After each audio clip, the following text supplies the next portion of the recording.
ይሄ ነገር ቶሎ ካልታሰበበት ለሀገራችን በፊታችን ባሉ ጥቂት ዓመታት ውስጥ ከባድ የሆነ ራስ ምታት ይሆናል ብዬ አስባለሁ። ሬጉሌሽን በጣም ብዙ ጥቅም ቢኖረውም አሁን ላይ ግን በጣም ብዙ ዋጋ ሊያስከፍለን የሚችል ነገር ነው። በፊት እንደምታውቁት ሬጉሌት የሚደረጉ ነገሮች ማቴሪያሎች፣ የሚነካኩ ነገሮች፣ የሚዳሰሱ ነገሮች ናቸው። ያው አብዛኛው እንደዛ ስለሆነ ማለት ነው። አሁን ግን አብዛኛው አሴቶች ወደ ዲጂታል አሴትነት እየተቀየሩ ነው። የእነዚህ አሴቶች ካምፓኒ ደግሞ የውጭ ሀገር ካምፓኒ ስለሆኑ እኛ እነሱ ሬጉሌት በቀላሉ ማድረግ አንችልም። እነዚህ ዲጂታል አሴቶች ወይም ደግሞ ኢንተርናሽናል የሆኑ ካምፓኒዎችን ቢሆኑ ስቶካቸውን የሚሸጡ ያለምንም አይነት ሬጉሌሽን ገብተው ደግሞ ወደ ሀገር ውስጥ ገብተው ይስሩ ከተባለ ሬጉሌት ማድረግ ስለማንችል በጣም ከፍተኛ የሆነ የሀገር ሀብት በተለይ ደግሞ ዶላር ይመዘበራል።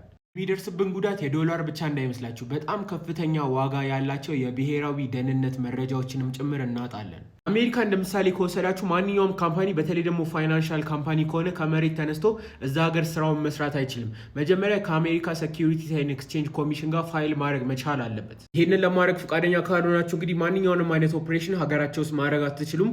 ፋይል ካደረጋችሁ ደግሞ ሙሉ የምትሰሩትን ስራ እነሱ የሚመረምሩት ይሆናል ማለት ነው። የነገርኳችሁ ራሱ ፋይናንሻል ኢንስቲትዩሽኖችን የሚመለከት ብቻ ነው። እንኳን ፋይናንሻል ነገሮችን ሶሻል ሚዲያን እንኳን ሬጉሌት ካልተደረገ የሚከለክሉ አይነት ደረጃ ላይ ናቸው። ባለፈውም የአሜሪካ መንግስት ከቲክቶክ ጋር የነበረውን ጸብ አይታችኋል፣ እንዴት እንዳለቀም አይታችኋል።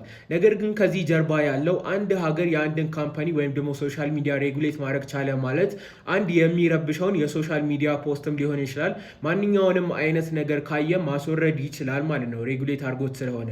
ነገር ግን ሬጉሌት ያላደረጉ እንደኛ ያሉ ሀገራቶች እንደኛው ቁጭ ብለው ከማየት ውጭ ምንም ነገር ማድረግ አይችሉም። የፋይናንሻል ካምፓኒዎችም ስንመጣ ተመሳሳይ ነው። ሬጉሌት ማድረግ ተቻለ ማለት ግብር መቁረጥ ይቻላል፣ የአንድን ሰው ገቢ ወጪ ማየት ይቻላል። ካምፓኒ ውጭ ሀገር ቢሆንም ሀገር ውስጥ ያለውን መንግስት ያለውን ነገር ማየት ይችላል ማለት ነው እንቅስቃሴው። ወይም ደግሞ ሰሞኑን በስታርሊንክ አይታችሁታል ብዬ አስባለሁ። ይሄን ነገር ሬጉሌት ማድረግ ስለማይቻል የሚደረገውን ነገር ያንን መሳሪያ በመጠቀም ሬጉሌት በቀላሉ ማድረግ ስለማይቻል አንድ ያለው አማራጭ ህገወጥ ነው ብለው መከልከል ነው። እሺ ወደ ራሳችን አውድ ስናመጣው ይሄ ለኛ ምን ማለት ነው የሚለውን ነገር ልንገራችሁ። መጀመሪያው ነገር ጭራሽ መቆጣጠር የማንችላቸውን ነገሮች ህገወጥ ነው ብለው መከልከል ማለት ነው። አሁን በአብዛኛው እንዲህ እየተደረገ እንዳለው እንደ ብሮከሮች ላይ ኤክስቼንጆች ላይ እያያችሁ። ሁለተኛው ደግሞ ከተቻለ ሬጉሌት አድርጎ ተቆጣጥረው ሀገር ውስጥ መጥተው እንዲሰሩ መፍቀድ ነው። ሶስተኛው ደግሞ ነገሩን ሬጉሌት ማድረግ አትችሉም፣ ነገር ግን ጥቅሙ በጣም ከፍተኛ ከሆነ እንዲሁ እንዲሰሩ መልቀቅ ነው። እንግዲህ ምንም ማድረግ አይቻልም። ስለዚህ እንግዲህ ሀገራችን በተለይ ደግሞ አሁን እያደረገችው ካለችው የዲጂታል ጉዞ አንጻር በየዘርፉ ስትሮንግ የሆኑ በቴክኖሎጂ አድቫንስድ የሆኑ